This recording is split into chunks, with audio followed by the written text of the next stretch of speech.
Baik, Assalamualaikum warahmatullahi wabarakatuh. Perkenalkan saya Nawal Hanif Mumtaz Arya dari Universitas Diponegoro dari Fakultas Sains dan Matematika jurusan Informatika. Saat ini saya sedang berada di semester keempat, teman-teman. Oke, izin menjawab pertanyaan pertama. Apa yang paling saya suka itu inovasi teknologi atau budaya perusahaan Google? Izin teman-teman.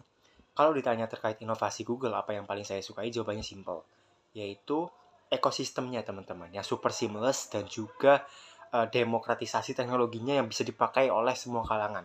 Google itu nggak cuma bikin tools kelas atas menjadi praktis, namun juga menghadirkan ekosistem yang dimana kita bisa nge-build something dari berbagai macam ekosistem yang digabungkan jadi satu, teman-teman. Bayangin aja, saya pernah ngebuat sebuah dashboard data, analitik, atau website fungsional yang dimana itu kelasnya enterprise, teman-teman. Yang nilai komersilnya bisa ribuan dolar, namun dibuatnya hanya menggunakan Google Studio, teman-teman. Google Studio yang mengaplikasikan banyak fitur-fitur dan tools Google lainnya. Seperti itu. Cuman modal integrasi dari Google Workspace, Locker Studio, dan Google Sites semuanya bisa dibuat tanpa harus pusing setup server dari nol, teman-teman.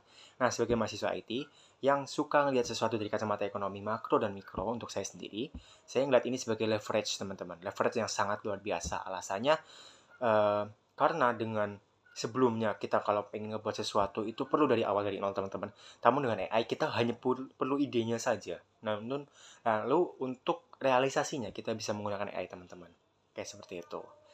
Oke, saya ngeliat ini sebagai opportunity yang sangat luar biasa. Oleh karena itu, saya ingin jadi Google Student Ambassador karena saya juga ingin membawakan mindset ini ke teman-teman semua, yaitu tech leverage. Saya pengen teman-teman Undip sadar kalau mereka punya ekosistem powerful, tools yang sangat luar biasa untuk nyiptain dampak ekonomi, dampak komersil, dan dampak pendidikan yang sangat baik guna menyelesaikan masalah nyata. Bukan cuma sekedar jadi user pasif, teman-teman. Oke, untuk menjawab pertanyaan kedua, terkait acara Tech and Chill. Ngomongin soal pemanfaatan tools yang seru ya. Kalau saya bikin acara Tech and Chill, saya ada kepikiran membuat event bertajuk Gemini Love and Space. Kenapa seperti itu? Gemini Love and Space ini konsepnya itu seperti terseduhan, teman-teman, di area santai kampus gitu, yang dimana diikuti oleh beberapa orang. Namun di sini kita letakkan di tempat-tempat rahasia, teman-teman. Kalau mereka berhasil nemuin, mereka akan melihat sebuah QR code yang dimana kalau di scan akan ada challenge di dalamnya, teman-teman. Kalau mereka udah menyelesaikan challenge tersebut akan ada hadiah, dan juga mereka diarahkan uh, ke tips and trick dan juga kepada petunjuk-petunjuk untuk tempat yang selanjutnya, seperti itu.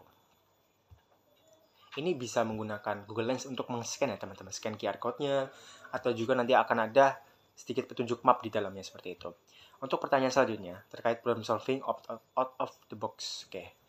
Bicara soal masalah ini, waktu itu saya ada beberapa kali nyoba ngebuat suatu sistem database. Nah, masalahnya adalah loadingnya terlalu lama, teman-teman.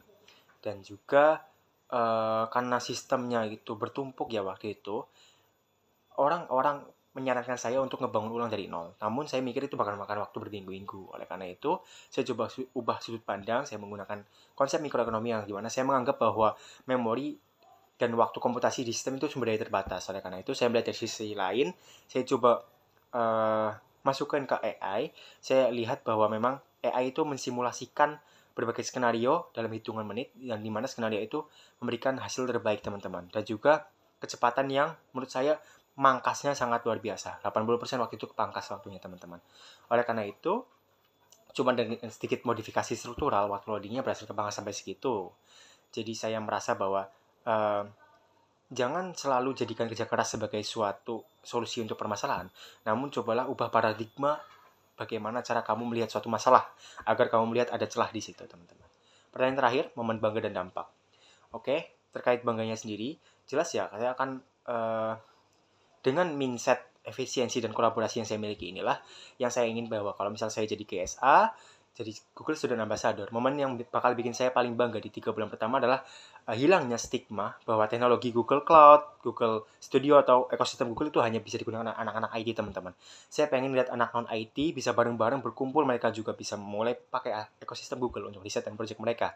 Dalam jangka panjangnya, saya pengen ngebangun budaya literasi digital yang tajam di kampus dan di luar kampus, teman-teman. Saya pengen mahasiswa Undip bisa meningkatkan iklim prestatif mereka menggunakan AI ini. Seperti itu. Saya Nawal, terima kasih dan sampai jumpa.